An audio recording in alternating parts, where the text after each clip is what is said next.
sayang dan sia-sia. Kadang-kadang rindu dan ada sayang dan anjay 93 di tikungan men.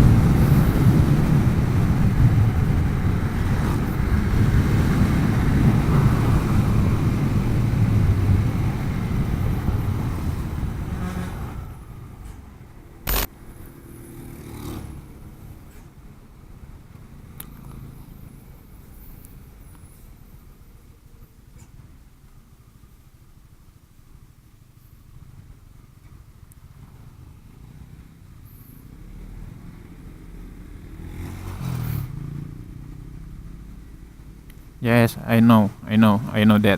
Ya, saya sabar. Gak bakalan melakukan hal-hal yang bodoh seperti pengendara Scoopy barusan. Ya udah, sabar aja di jalan itu. Ya, pagi-pagi udah ada yang kesini ya. Betah ya. Suhunya sejuk sih di sini. Jadi kalau pagi-pagi itu, oksigennya melimpah coy. Enak di sini nih, Mbak Anai.